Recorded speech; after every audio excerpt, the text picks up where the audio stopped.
সরকারি নিষেধাজ্ঞার মধ্যেও নিষিদ্ধ পলিথিনে সয়লাব গাজীপুরের বিভিন্ন হাটবাজার। পরিবেশ রক্ষার উদ্যোগ কোনো কাজই আসছে না কিছু অসাধু ব্যবসায়ীর কারণে। নিষেধাজ্ঞার মধ্যেও ছোট ছোট কিছু কারখানায় প্রকাশ্যেই চলছে পলিথিনের ব্যবসা। সহজলভ্য হওয়ায় দেদারসে ব্যবহার হচ্ছে বাজারে। গাজীপুর থেকে প্রতিনিধি কাউসার আহমেদের পাঠানো তথ্য ছবিতে ডেস্ক রিপোর্ট। সুপার শপের পর গত 1 নভেম্বর থেকে কাঁচা বাজারেও পলিথিন ব্যবহার নিষিদ্ধ করে প্রজ্ঞাপন জারি করে পরিবেশ, বন ও জলবায়ু পরিবর্তন মন্ত্রণালয়। নির্দেশ অমান্যকারীদের বিরুদ্ধে আইনি ব্যবস্থা নেওয়ার কথা বলা হলেও প্রভাব পড়েনি বাজারে। গাজীপুরের শিল্প এলাকা মাওনা চৌরাস্তা। কাঁচা বাজার থেকে শুরু করে এখানকার মুদি পণ্য সহ হাট বাজারে অবাধে ব্যবহার হচ্ছে নিষিদ্ধ পলিথিন। সরকারি নির্দেশনা মানছেন না ক্রেতা বিক্রেতা কেউই। পাইকারি পলিথিন ব্যবসায়ীরা বিকল্প ব্যাগ সরবরাহ না করায় বাধ্য হয়েই পলিথিন ব্যবহার করতে হচ্ছে বলে দাবি ব্যবসায়ীদের। এছাড়া পলিথিনের বিকল্প পাওয়া যাচ্ছে না বলেও দাবি ক্রেতা বিক্রেতাদের। এর পরবর্তীতে কি ব্যবহার করতে হবে এটা তো আমাদের হয়তো জানা নাই। সরকারের যদি অন্য কোনো ব্যবস্থা করে দেয় তাহলে ওই অবস্থায় আমরা কিনতে পারবো। সরকারের বদ্ধ দিয়ে যে নিষিদ্ধগুলো পলিশ 240 টাকা কেজি, তারা সিন্ডিকেট করে ব্যবসা করতেছে বড় বড় দোকানদাররা।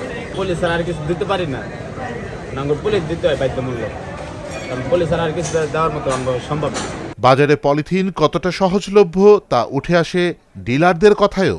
ওরকম আমরা বড় ধরনের বিক্রি করি না, কিন্তু আমরা আসলে পাইতেছি এই কারণে বিক্রি করতেছি অল্প।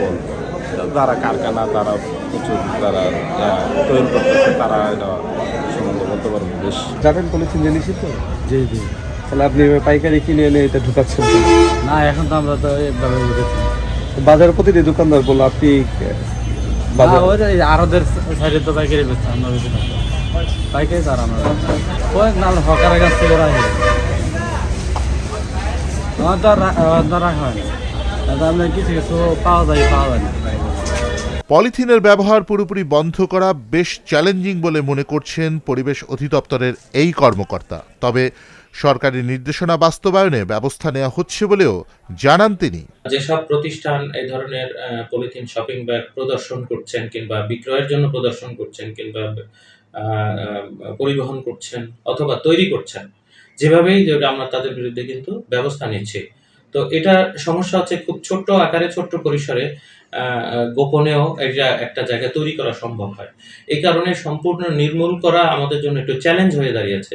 কিন্তু আমরা আমাদের গোয়েন্দা তথ্য কিংবা এই তথ্যের মাধ্যমে তাদের অবস্থান শনাক্ত করে আমরা তাদের বিরুদ্ধে ব্যবস্থা নেওয়ার জন্য ইতিমধ্যেই সদর দপ্তরের সহযোগিতা চেয়েছি। পলিথিনের ব্যবহার বন্ধ করতে প্রয়োজন কার্যকর পদক্ষেপ আর সচেতনতা নিশ্চিত করতে হবে বিকল্প।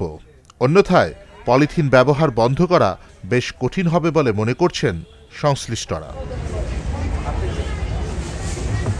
ফুলেল Chowdhury, channel S news desk.